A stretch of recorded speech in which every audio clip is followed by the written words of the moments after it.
Hello friends, स्वागत है आप सबका आपके अपने यूट्यूब चैनल पर। आज हम लोग यूपी टेट 2026 के अंतर्गत संस्कृत की हमारी पहली क्लास है और ये प्राइमरी लेवल के लिए बहुत ही इम्पॉर्टेंट है। आज के इम्पॉर्टेंट 30 क्वेश्चन को चलिए शुरू करते हैं और देखते हैं आज का अपना पहला प्रश्न बहुत ही सेलेक्टिव और बहुत ही इम्पॉर्टेंट है। आप सबके लिए पूरी क्लास इम्पॉर्टेंट है। तो चलिए देखते हैं आज के अपने पहले प्रश्न को। हमारा पहला प्रश्न है, दत्तः में कौन सा प्रत्यय है। तो दत्तः में आपसे प्रत्यय पूछा हुआ है, कौन सा प्रत्यय है। तो कत प्रत्यय, कत्वा प्रत्यय, अनियर प्रत्यय या फिर यत प्रत्यय। तो देखिए दत्तः में कौन सा प्रत्यय है। ऑप्शन ए राइट आंसर है, कत प्रत्यय है। अब कैसे कत प्रत्यय है इस चीज़ को हम लोग देख लेते हैं। देखिए दत्त में कौन सा धातु लगा हुआ है, दा धातु है। धातु कौन सा है, दा धातु है। और इस दा धातु में कत प्रत्यय से क्या बन गया है, दत्तः ऐसे बना है। जैसे मूल धातु हमारे दा प्लस कत प्रत्यय, ठीक है। अब इससे क्या बन गया है, दत्तः। और सुपरडेट के दृष्टिकोण से इंपॉर्टेंट है यह प्रश्न, देखिएगा। ऐसे हमारा दत्त क्या बन गया, दत्तः बन गया। अब इसी दा धातु में यदि कत्वा प्रत्यय लगा दिया जाए, जो दूसरा ऑप्शन है ऑप्शन बी, कत्वा प्रत्यय, तो क्या बन जाएगा, दात्वा। क्या बन जाएगा, दत्वा। सॉरी, दात्वा नहीं बल्कि दत्वा बन जाएगा ये, ठीक है। अनियर लगा देंगे दा धातु में, यदि अनियर लगा देंगे तो क्या हो जाएगा, दानीय। क्या हो जाएगा, दानीय हो जाएगा। और यत प्रत्यय लगा देंगे दा धातु में, यत प्रत्यय, तो क्या बन जाएगा, ये देय बन जाएगा। याद रखिएगा, एक्सप्लेनेशन बहुत ही इंपॉर्टेंट है, ठीक है। आगे बढ़ते हैं, देखते हैं अब दूसरा प्रश्न। सह अत्र तिष्ठेत। अब कह रहा है रेखांकित शब्द में मूल धातु और लकार है, यानी कि कौन सा धातु है और कौन सा लकार है। कह सह तिष्ठेत में तो पूछा, देखिए अस्था धातु लंग लकार है, अस्था धातु विधिलिंग लकार है, तिष्ठ धातु लट लकार है, तिष्ठ धातु लोट लकार है।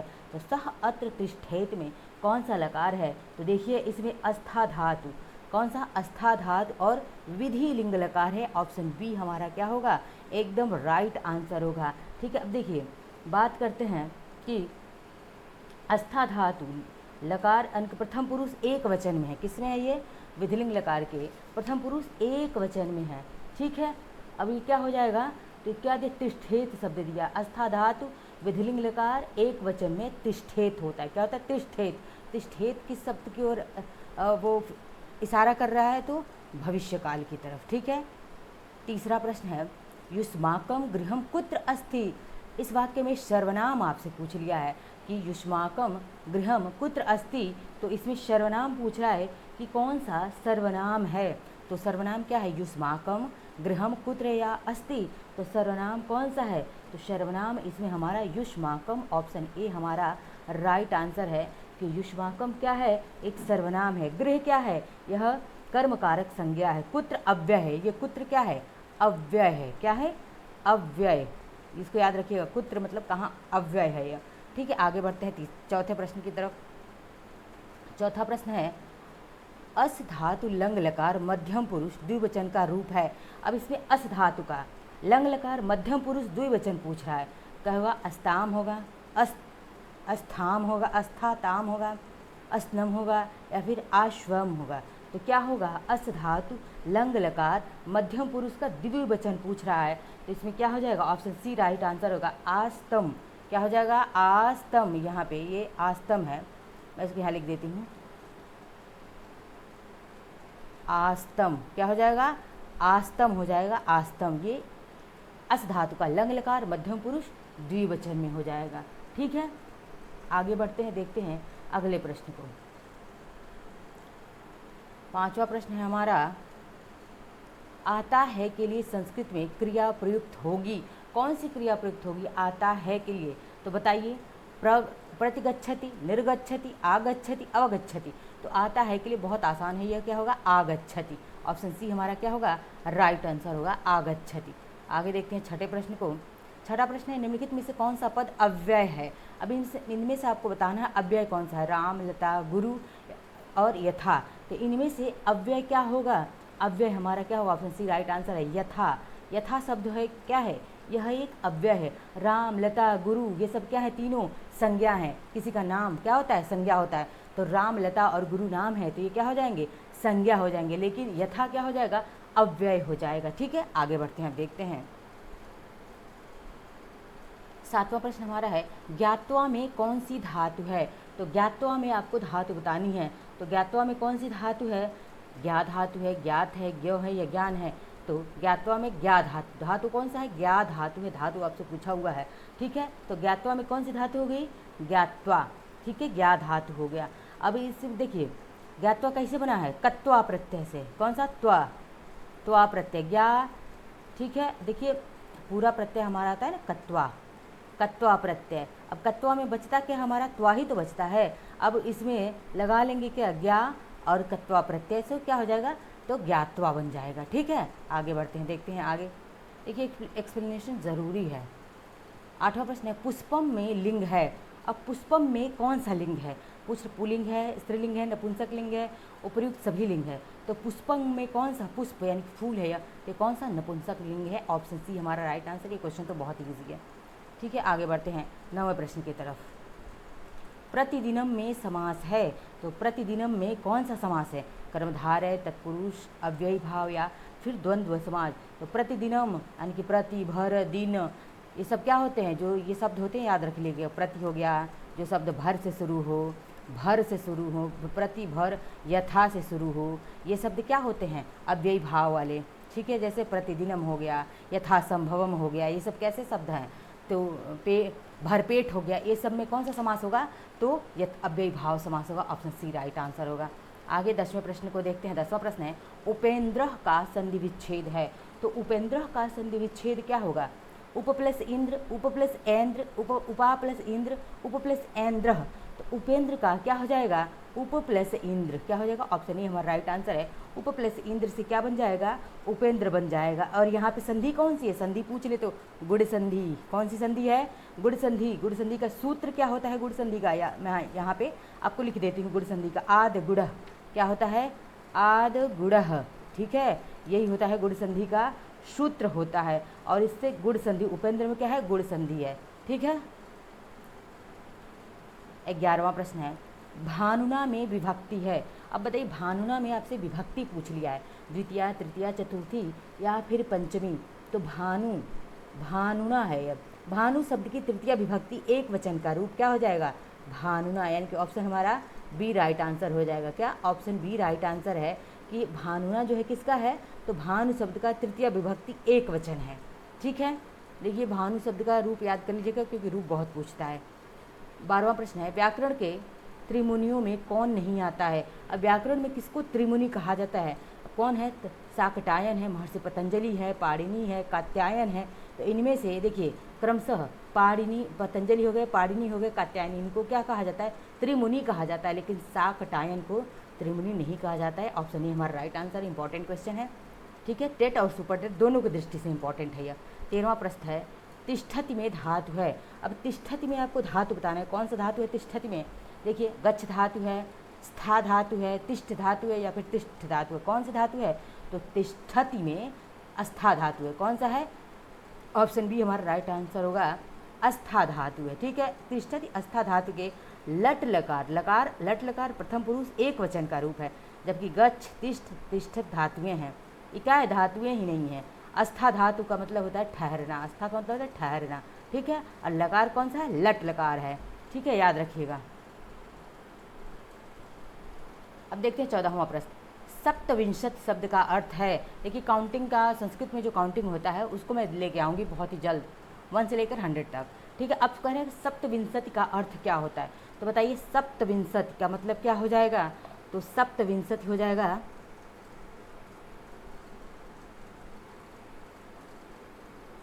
तो देखिए सप्तविंशति का मतलब हो जाएगा, ऑप्शन देख लेते हैं, 17, 27, 37 और 47। तो सप्तविंशति, विंशति का मतलब 20 और सप्त का मतलब 7। अब जोड़ लीजिए क्या हो जाएगा ये, तो 27। अब यहाँ पे कहाँ लिखा है, ऑप्शन बी राइट आंसर है। सप्तविंशति मतलब 27 की बात कर रहा है। ठीक है, 15वां प्रश्न है किमीव ही मधुराणाम मंडनम नाकृति नाम पंक्ति उद्धृत है, यानी कि यह पंक्ति कहाँ से लिया गया है। तो आपको मुद्रा राक्षस से, मृक्ष कटकम से या फिर अभिज्ञान शाकुंतलम से या फिर स्वप्न वासव दत्तम से। देखिए बहुत इंपॉर्टेंट है, अभिज्ञान शाकुंतलम से ये लिया गया है। और ये जैसे ये पंक्तियों वाले प्रश्न हैं आपको बहुत ही अच्छे से याद रखना पड़ेगा, ठीक है, तो याद रखिएगा कहाँ से लिया गया है, तो अभिज्ञान शाकुंतलम से यह प्रश्न, यह जो है पंक्ति ली गई है। आगे देखते हैं 16वें प्रश्न को। 16वां प्रश्न है हमारा, वित्रार्थानाम भय हेतु है सूत्र का प्रयोग किया जाता है किस कारण, किस में किया जाता है। बहुत इंपॉर्टेंट क्वेश्चन है ये, बहुत इंपॉर्टेंट है कि वित्रार्थानाम भय हेतु है, भय हेतु सूत्र का प्रयोग किस में किया जाता है, कर्म कारक में, करण कारक में, संप्रदान कारक में या फिर अपादान कारक में। तो किस में किया जाता है, अपादान कारक पंचमी विभक्ति। हमेशा याद रखिएगा अपादान कारक और विभक्ति पूछे तो पंचमी विभक्ति। कौन सी विभक्ति, पंचमी विभक्ति। ये दो चीज़ आपको आपकी जो कि नोट्स बनाइए और उस नोट्स में मेंशन होना चाहिए कि ये प्रश्न कई बार पूछा गया है, ठीक है, इसलिए नोट्स में मेंशन होना चाहिए कि भित्रार्थानाम भय हेतु में कौन सा सूत्र हुआ है, अपादान कारक होता है, अपादान कारक में पंचमी विभक्ति होती है। ठीक है, आगे देखते हैं। 17वां प्रश्न है, निम्नलिखित में से किसकी वृद्धि संज्ञा नहीं होती है, यानी कि किसकी वृद्धि संज्ञा नहीं होती। इंपॉर्टेंट क्वेश्चन है ये भी। आ, ए, ओ, औ, तो किसकी वृद्धि संज्ञा नहीं होती है। तो देखिए वृद्धि बात करें इनमें से ओ की वृद्धि संज्ञा नहीं होती। बहुत बैड क्वेश्चन है, इसको याद कर लीजिएगा। ऑप्शन सी हमारा राइट है। देखिए वृद्धि संज्ञा का सूत्र क्या होता है, वृद्धि राज दैच, अर्थात आ, ए, ओ की वृद्धि होती, किसकी होती है वृद्धि, आ की वृद्धि होती है, ए की वृद्धि होती है, ए नहीं है, ए है, और औ की वृद्धि होती, औ की। देखिए आ, अ से आ हो गया, मात्रा बढ़ गया, ए से ए, डबल ए, दो का मात्रा हो गया, यहाँ पे ओ से औ हो गया, यानी किसकी भी मात्रा बढ़ गई। तो वृद्धि जिसकी मात्रा बढ़ जाती है उसे वृद्धि कहते हैं। तो वृद्धि किसकी होती है, आ, ए, औ की वृद्धि होती है, लेकिन ओ की वृद्धि नहीं हुई है। इसीलिए ओ क्या है, गुण संज्ञा है। ओ किस में आता है, गुण संज्ञा में आता है, गुण संज्ञा में, याद रखिएगा। ठीक है, आगे बढ़ते हैं।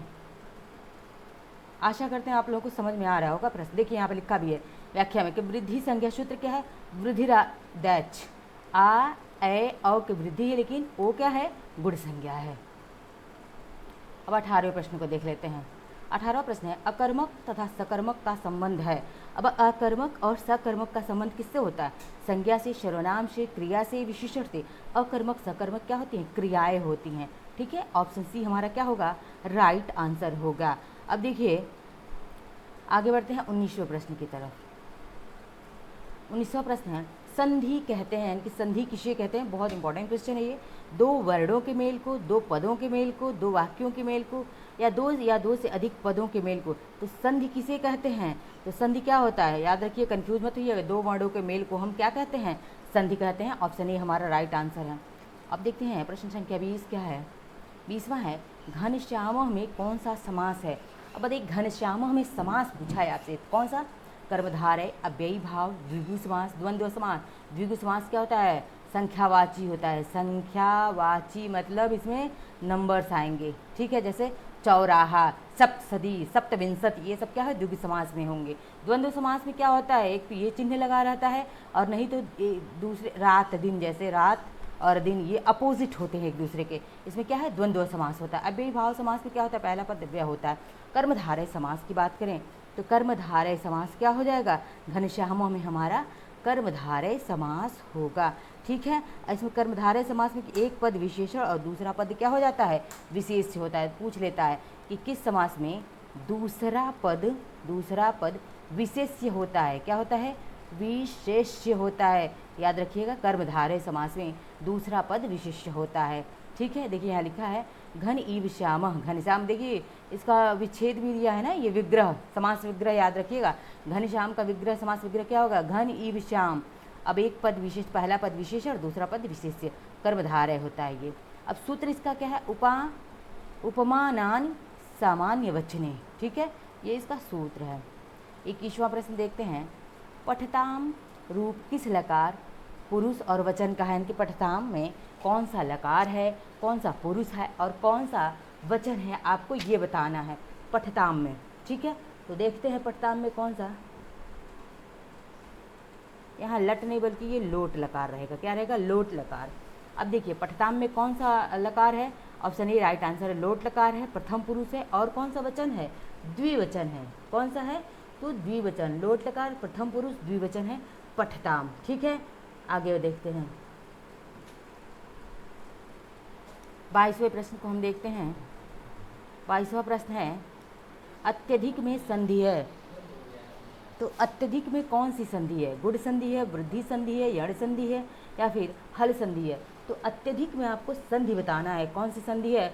तो अत्यधिक में ऑप्शन सी राइट आंसर है, यण संधि है। देखिए एक ट्रिक है ना, एक ट्रिक है कि क्या य र ल व पे यदि आपको आधा वर्ण दिखाई दे, किस पे? य र ल व, इन सब पे आपको आधा कोई भी वर्ण दिखाई दे तो वो मोस्टली यण संधि होता है। मैं एक ट्रिक बता रही हूँ पकड़ने का। तो क्या होता है? यण संधि होता है। ठीक है, तो अत्यधिक में कौन सा संधि है? तो अत्यधिक में यण संधि। सूत्र का क्या होता है यहाँ पे देख लीजिए, देखिए दिया है ना कि अति प्लस अधिक, यानी कि यहाँ से ई आ गया, यहाँ से अ आ गया, ई और अ मिल के क्या हो जाएंगे? य हो जाते हैं।